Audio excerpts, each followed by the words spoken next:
Hi, I'm Ethan. I love muzzleloading. Today we're taking a look at this Colonial era early Doglock Flintlock Fowler. This impressive Colonial era Fowler features an early banana-shaped doglock in the style of British muskets from 1690 to 1715, with a catch or dog at the rear in addition to a secure half-cock notch. Though doglocks were largely replaced by true flintlocks by the late 17th century, a dog catch remained a more secure way to carry a loaded weapon than simply relying on a half-cock notch, and they remained in use into the first quarter of the 18th century.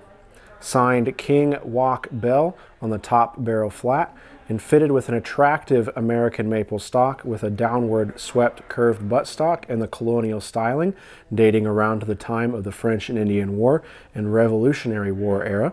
Iron fittings including the ramrod ferrules, trigger guard, early blacksmith-made 3-screw side plate, and butt plate. There are no visible markings on the outside of the lock, but the number 23 is marked on the sear, and a crown D and H are marked on the bridle. While it's hard to beat a golden age American long rifle, I have a soft spot in my heart for these big, beefy Colonial and earlier era muzzleloaders. From their locks to their trigger guards to the barrel to the bore diameter, these are just big utilitarian pieces I think are just really special. I want to focus real quick on the Doglock Flintlock lock that is present on this piece. We have a very large banana style lock plate, and the dog is this piece here that acts as a catch, securing the cock so that it cannot be fired or knocked loose. If you've ever been a little surprised by a muzzleloader that maybe doesn't have a deep enough half-cock notch, this is the kind of attachment that would prevent that. So, much like any other flintlock, you would set the lock to half-cock. You hear that solid knock there.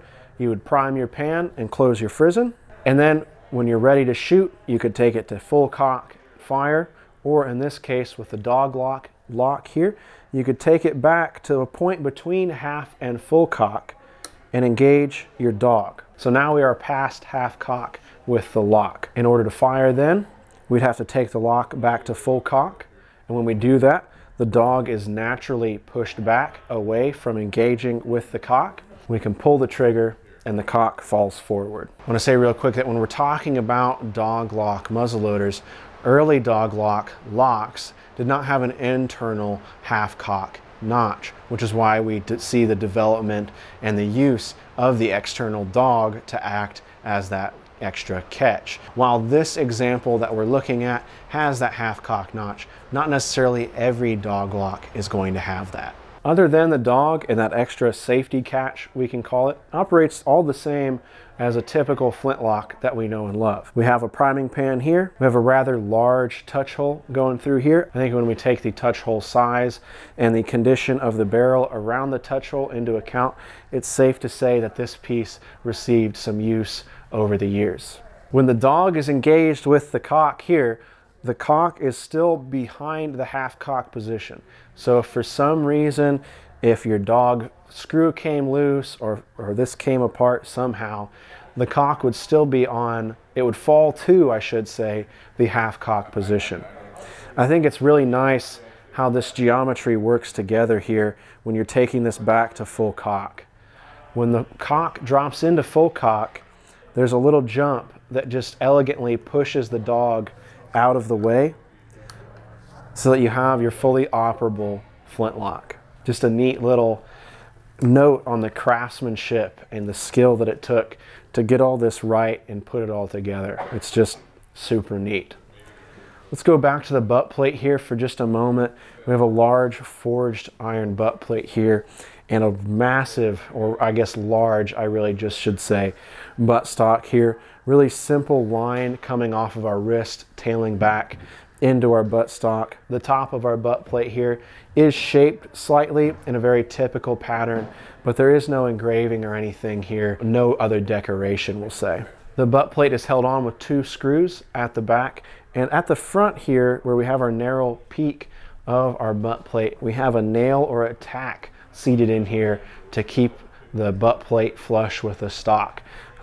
While it makes sense and it is a permanent solution, I wonder if this was added later on, just because it is different than the screws. But Because the screws, you had to hand make all of those threads. Maybe it was the kind of thing where putting a tack or a nail in here was a little bit cheaper and a little bit faster for them, making this less expensive to produce. Coming up from our wrist, we have a little bit of carving here. It's not really decorative carving, but it is rather blunt carving here around our barrel tang. Spanning across the barrel tang and the breech of the barrel here, we have a single cut acting, I believe, as the rear sight for this piece.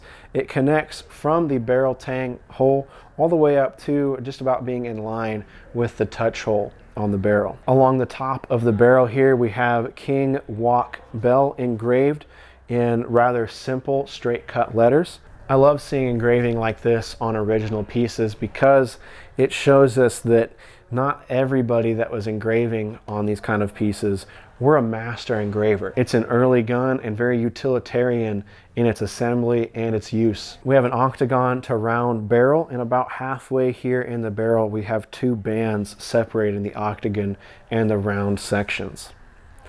Flipping it up here to see your underside, we have another long entry pipe here with several cut bands into it. And then we have two more ramrod pipes here as we go up towards the muzzle of the rifle. We have a period appropriate hickory ramrod here with a nice swell at the end to help tamp down any shot, powder, or wadding that you would use in a piece like this. We don't see any decoration along the barrel channel or the ramrod channel on this piece, and even the muzzle, the nose of the stock here, ends with a slight taper. We have no protection up here, and there are a couple small splits in here, again showing us that this piece was carried and was used by somebody at some point in its life, which I just love about these original pieces, being able to see and handle them and know that somebody else a long time ago was carrying it and using this. Getting out my tape measure here to take a look at the bore. It is about 3/4 of an inch in diameter. Very large bore. It's just a big gun. I just like seeing some big guns every now and then. I want to talk about the forged iron trigger guard here a little bit. We have an extending back to the buttstock here, held on by two screws. The main bow features a filed element here separating two different levels of surface. And then up here at the front, we have another screw attaching it. And we have a motif that we see in a lot of early ironwork here. You'll see this a lot on chest hardware, trunk hardware, door hardware, cabinet hardware. It's a very common design that we see in ironwork. And I just think it's neat to see something that is more commonly seen on a utilitarian item like a door or a chest or something on a muzzleloader like this. It's neat to see those designs repeated across different kinds of items. We don't have a trigger plate on the underside of this stock. We just have our large trigger set into a groove in the stock here. And just ahead of the trigger, we have a large bolt head. I assume, I love these because you kind of investigate it as you're looking at it. But this large bolt head is actually going through and connecting to the barrel. So I think that is really truly just the base of this bolt that runs through here. Massive bolt head. They really don't want that one coming out. I'm going to flip it around here, take a look at our side plate side. Here we see a little bit of ornamentation in this iron side plate. You can see how wide that is as it spans the side plate mortise here. We have 3 more large bolts connecting the side plate to the stock and then to the lock itself.